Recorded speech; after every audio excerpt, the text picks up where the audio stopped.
On today's video, I'm going to share with you our Thanksgiving week as we prepare for our frugal Thanksgiving.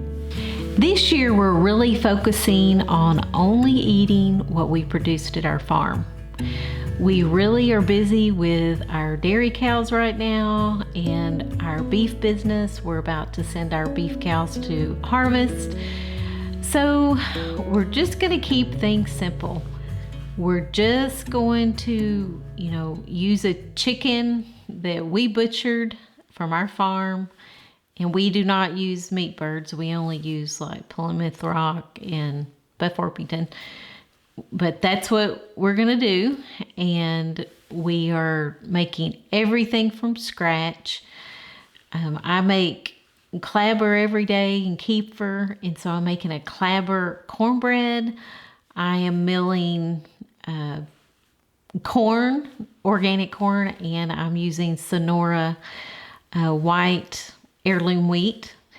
And I'm doing just everything from scratch. I had bought some cranberries last year, so frozen organic.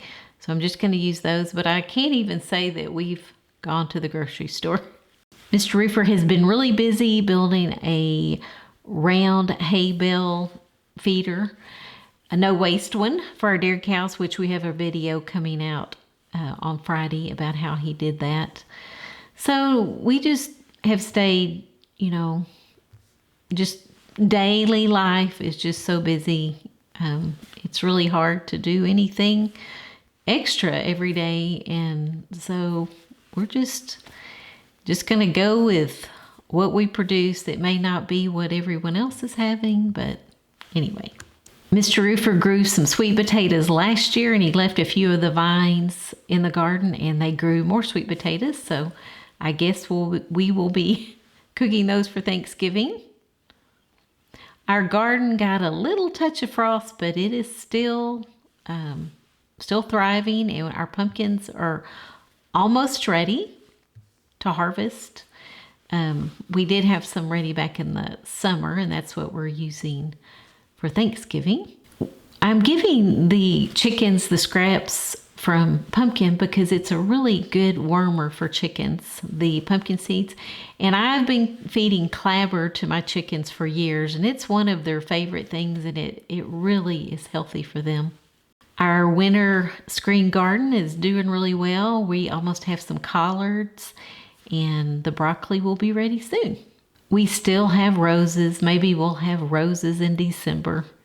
So beautiful. And our Jersey bull, he is just a gorgeous animal. He is really fat and is doing very, very well.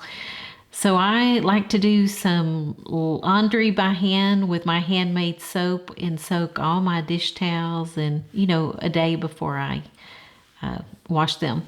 Now every morning I go get my clabber, check to see if it's ready. Right here I am getting sourdough starter ready for the day because I have a lot of baking to do. My method of keeping my sourdough starter is so easy. I've been baking bread since 2007 and milling my own grains, and it's just so efficient and easy the way that I bake bread.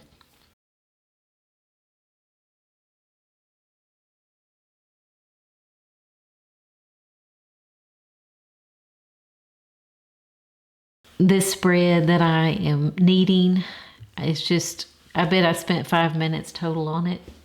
It's going to go into our dressing, which I am making ahead. So I'm milling. I really like to mill my corn in my Nutrimill. I've had this Nutrimill since 2007, and it really works just like it did the day that I bought it. I keep my grains in this refrigerator is not plugged in. I just keep all my grains in there because they're really safe and from pests.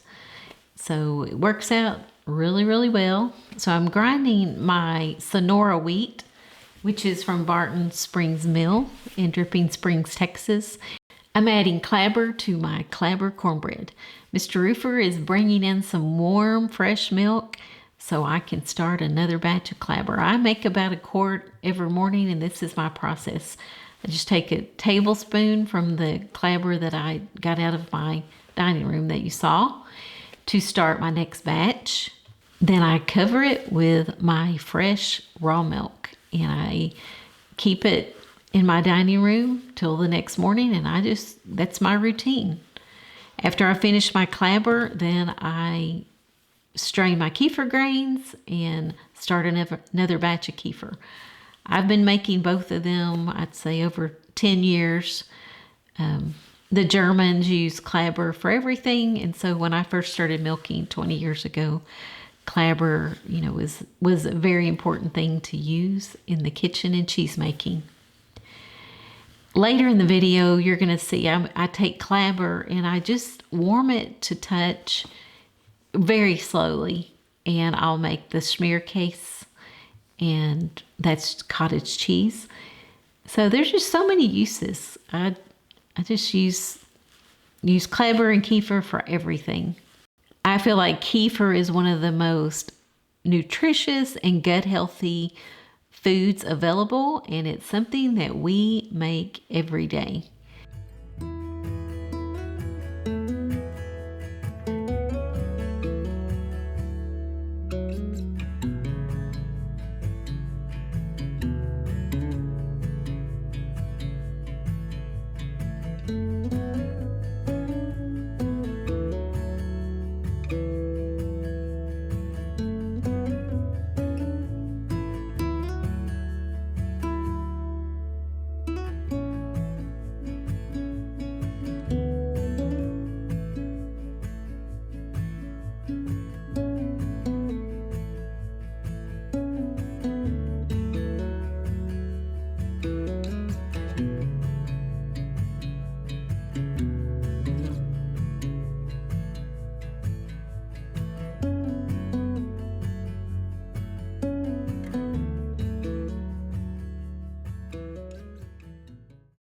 So we're going to get some chicken that Mr. Roofer had butchered. Actually they're roosters from chicks that we raised.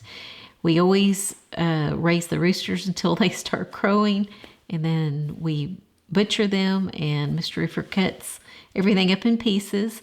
But they don't have a lot of meat, but we're after the broth, and it's really delicious. The bone broth is something very important in our diet. I love the Vita Clay clay cooker, I guess. All the bone broth, it always gels, and so I really love to make all of my chicken and beef broth in it.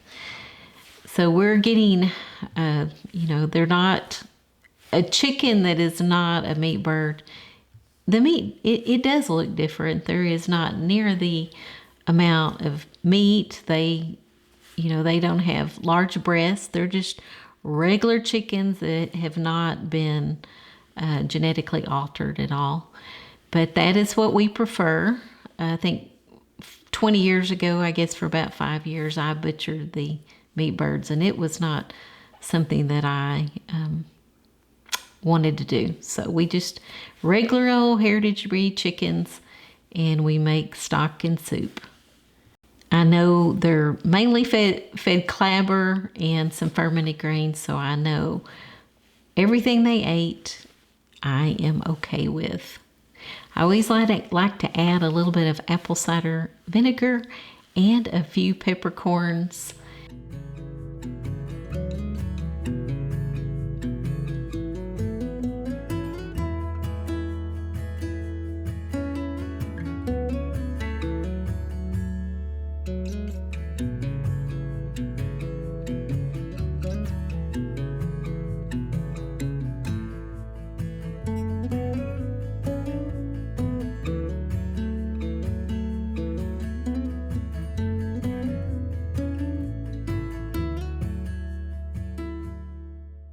Now, Mr. Roofer we have this old-fashioned shredder, and he is making coleslaw. So I guess that's going to be the vegetable for our Thanksgiving. We're going ahead and getting it ready. It's it will keep and just get better for a few days. But this is the way that his mother, which milked cows, till I guess 75 years, something like that. This is how she made her coleslaw.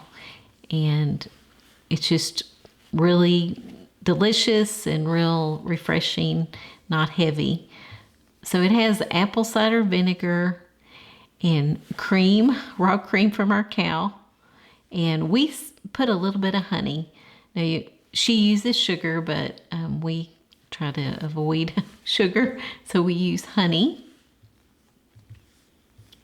But it will make, after it sets a while, all the juices will be in the bottom, and we'll just keep adding shredded cabbage to our bowl, and we can usually do that a week. We keep sauerkraut also. We never are without sauerkraut. So here is a little kombucha and Topo Chico, drink. And we've been putting our elderberry syrup in our drink. So a tablespoon is what we've been doing today. And it's actually very delicious.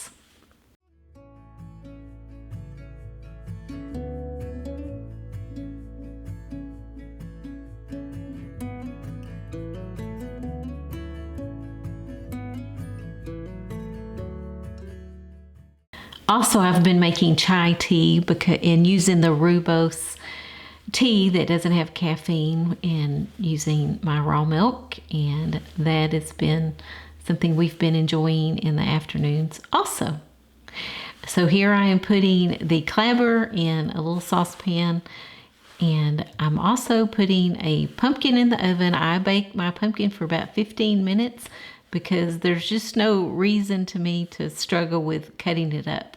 Shaping your sourdough is probably one of the most important things you need to learn when you make sourdough. It makes a really big difference in your oven spring.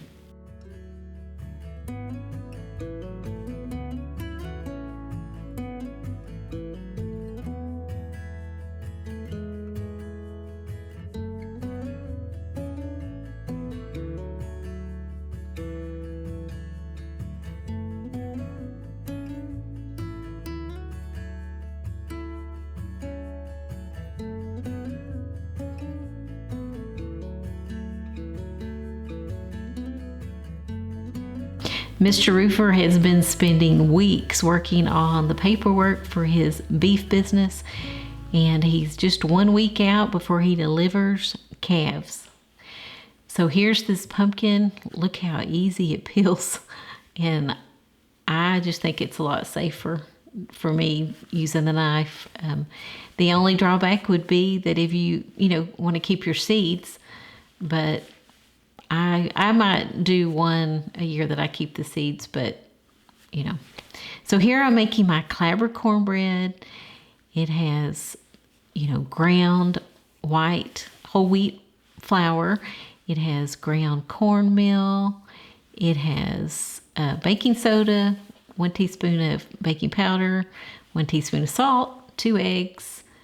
And then I've been rendering a lot of beef tallow, like lots. And I melt beef tallow in a skillet, and then I then I sprinkle a little bit of cornmeal on the iron skillet, and it just adds a little crispiness to the crust. And then bake the cornbread, and it is so delicious, and it's so tender, because anytime you add dairy products to any baked goods, it just adds so much. So here's the cottage cheese, or the schmearkaes, that is straining. And so you just strain it and add cream to it and salt. And then Mr. Roofer, pears are in season right now. He really likes to have cottage cheese and pears.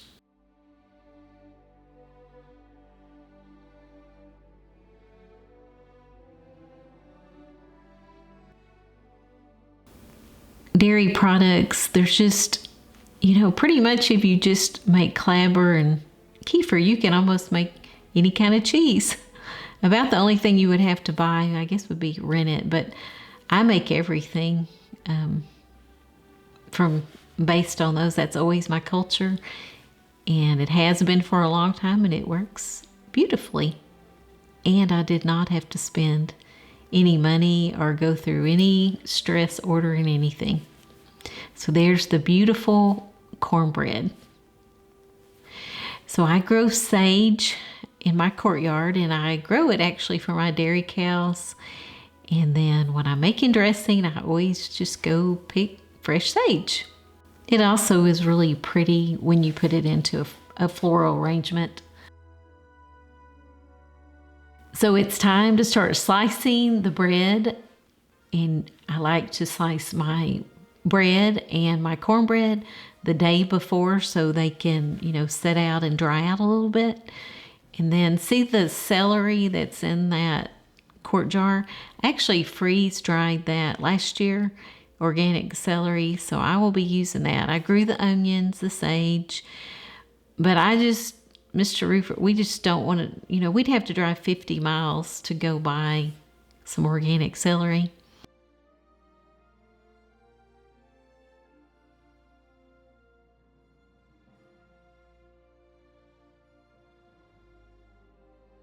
I made a video last week of a pumpkin pie from scratch, and it is in the freezer right now waiting for Thanksgiving dinner. Here are some sourdough items that I made for a friend's open house. So this little red Angus bull, he is only a teenager, and he is very small, so he is been with some heifers. But we pull all the bulls together this time of year. We do not keep them out year-round. We hope your Thanksgiving is blessed, and we are so thankful that you watch our videos, and we appreciate you subscribing to our channel. From our Texas Hill Country farmstead to you, have a blessed day, and we'll see you in the next video. Bye-bye.